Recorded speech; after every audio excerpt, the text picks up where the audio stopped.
Thousands forced to evacuate because of a wildfire in Riverside County. We hear from a man who lost his home. And looking for a job, where you might be able to find one. You're watching The Rundown. Hello, everyone. I'm Robin Winston. More than 1,100 firefighters are battling the Highland Fire in Riverside County. The good news is that fire crews are beginning to tame the flames. The bad news is that the Highland Fire is stubbornly spreading. It's now scorched around 2,500 acres. We're also starting to see the size of the damage and devastation. Officials say at least 6 structures are damaged, while 3 others are completely destroyed. George Boyles says he lost his home to the fire, the house that he just paid off. It didn't take long. Once the trash cans caught on fire on the side, with the cardboard that we had there, that was it. The rest of the house just lit up. Evacuation orders are still in place for thousands of people in the area. Great Oak High School is now serving as a care center for families in need. One of the biggest Halloween parties in the country returned to West Hollywood in full force. Carnival came back Halloween night after several years of COVID cancellations. So tens of thousands of people came out all dressed up in just about every costume imaginable. Even our very own Robert Kavasic got into the spirit while covering the event. He's quite beautiful, isn't he? Only Morticia Adams would say that. But... Oh, absolutely. No, I love snakes. There you go, buddy. You look spin right there. There you go. What kind of snake is this? This Burmese python. And he's not poisonous, of course. No, it's a constrictor. Her name is Ella. Hi, Ella. It's my costume. Oh my goodness. Hello, Ella. Very brave. Extra security was called in to help with the event. Plus, there were additional LA County Sheriff's deputies standing by in patrol units and walking the streets. Well, we're told 2 arrests were made because of an altercation. They were later released and given citations. Overall, there were no major incidents. All right, it's time to check in on your forecast. Meteorologist Stephanie Olmo is here with a look at what you can expect. Hello, everyone. As we continue throughout the rest of this week, we're looking great. So the winds a lot lighter compared to the strong, gusty Santa Ana winds that we had the past couple of days. High pressure system continues to move in, dominating the region, allowing for dry, warm conditions as we continue into the latter part of the work week. Onshore flow, that's going to make a return as we head into Friday. That's going to bring us some patchy low clouds and also some cooling. So here it goes. Here's the weather pattern. Big ridge of high pressure in place. Eventually, as we head into Thursday, Friday, starts to flatten out a little bit, especially as we head into the weekend, allowing those temperatures to come down a little bit. On Thursday, mostly sunny skies will be on tap. And did mention the return of that onshore flow as we take you into the overnight hours. Thursday heading into Friday, you start to see some areas waking up to some clouds. A look at the temperature trend for Van Nuys. Temperatures on the warm side throughout the rest of this work week, and even as we head into the weekend before things start to cool off Monday and Tuesday. Back to you. Pepperdine University says it will donate 100% of proceeds from its men's basketball home opener to the memorial fund set up to assist the families and friends of the 4 students who were killed in last month's crash on PCH. The Waves will also honor Neve Rolston, Peyton Stewart, Asha Weir, and Deslin Williams during the game. They died when a speeding driver ran off the road on the night of October 17th. That driver, 22-year-old Frazier Bohm, is facing murder charges. His lawyers say he was trying to escape a road rage incident. The basketball game is set for Monday. Tickets are on sale now. For the first time since the war between Israel and Hamas began, foreign passport holders were seen leaving Gaza Wednesday morning. Hundreds of people have gathered at the Rafah border crossing in recent weeks, but have not been allowed out due to disagreements between Egypt and Israel and Hamas until now. Meanwhile, Israel says an attack on a refugee camp near Gaza City killed a senior Hamas commander. The Israeli military says he was an architect of the October 7th attack that left more than 1,000 people dead. Secretary of State Antony Blinken warned that the situation in Gaza is becoming more dire as Israel ramps up its offensive against Hamas. The needs are desperate. The needs for the most basic things: food, water, medicine, fuel. All of these are literally a matter of life and death. The White House says President Biden would veto a proposal introduced by House Republicans that would provide aid to Israel while cutting funding to the IRS and leaving out other national security priorities like aid to Ukraine. All right, if you're looking for a job, the city of LA is actually hosting a career fair Thursday, and there are tons of open positions. That's right, it's going to be from 9 a.m. to 3 p.m. at the Frank Hotchkin Memorial Training Center on Stadium Way. You'll actually be able to learn about full and part-time careers, everything from animal control officers to engineers and nurses. You're able to apply online or at the event, and if you go in person, you're not going to be interviewed right there on the spot, so don't stress too much about that, but you should still bring a resume and dress professionally. Good luck. Open enrollment for Cover California is underway now, and this is your chance to join a new plan, renew or change your current plan, or sign up for Medi-Cal.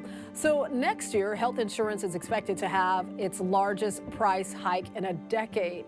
But federal subsidies are expected to help most people enrolled in those plans. So you have until January 31st to apply. A lot of us are starting to organize our holiday travel, right? And if you plan on renting a car, our I-team has a very important warning for you. If you return it early, you would think that you would pay less for the rental, but one Pasadena man learned the opposite can actually happen. You might pay more, a lot more.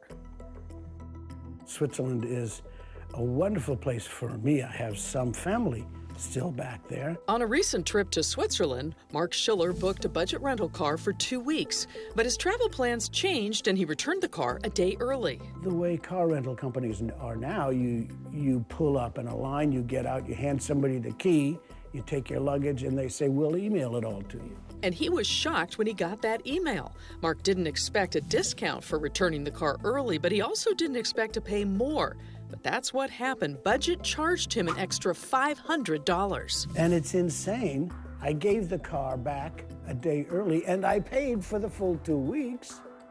What's the problem? This is one of the oldest car rental tricks in the book. Travel expert Christopher Elliott says weekly car rental rates are cheaper than daily rates. So if you break that weekly contract by returning the car early, car rental companies may bump you to the more expensive daily rate. So they are well within their rights to recalculate your rate if you're returning the vehicle early.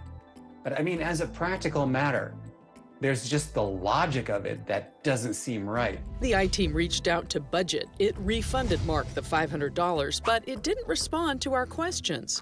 Budget's website, though, echoes what Elliott told us. It says longer rental periods usually result in lower daily rates, and your rate could increase if you return your car early. Elliott says if you need to return a car early, speak to a manager and ask them to honor the price you agreed to pay. Something Mark says he'll do next time. But for now, he's happy the I-team could help him out. There are times when the little guy can't do anything. But when the I-team starts poking around, then you can get a response. LAUSD and Metro are continuing their partnership to provide unlimited rides at no cost to students. The GOAS program is now in its third year. It's now expanding to adult education programs in the community. All schools in the district are offering the program to students with activation codes, which are available through the student portal. There is no excuse now in our community as to why the residents of our community, particularly those who do not have the means, the assets, the opportunity to get where they need to get. Nearly 275,000 registered students are using GOAS. Roughly 52% of adults are planning to stay home this year for the holidays, even with inflation easing a bit. That's according to a new survey by Bankrate. 35% of people making between $50,000 and $80,000 a year say traveling will put a strain on their budget. Tesla has won its first U.S. trial over accusations that its autopilot driver assist feature led to a deadly crash in Riverside County. So the case was filed by two passengers in 2019, a 2019 crash on the 215 freeway in Menifee. They sued for $400 million, accusing Tesla of knowing the autopilot was defective when it sold the car.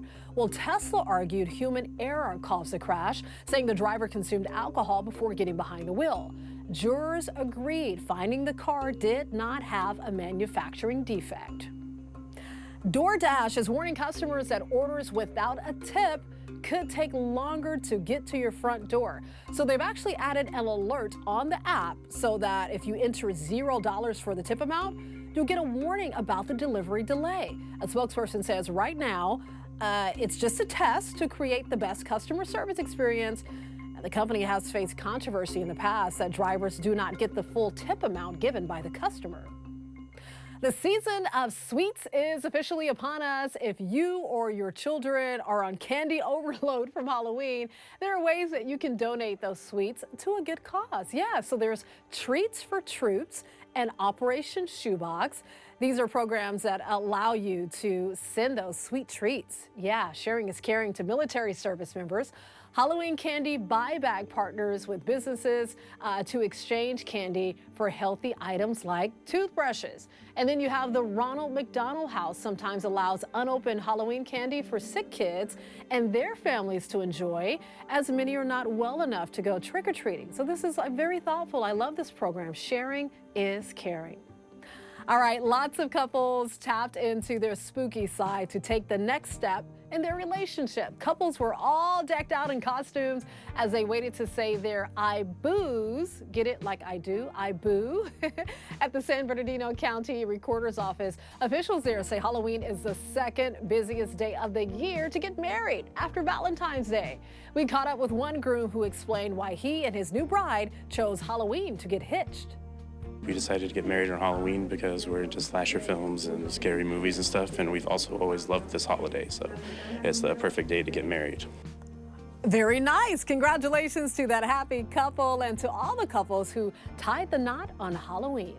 You can always get news and weather updates on the NBCLA app and our website, NBCLA.com. And be sure to tune into Today in LA on NBC4 weekdays 4 to 7 a.m. I'll be helping you get around with traffic reports throughout the morning. I'll see you next time on The Rundown.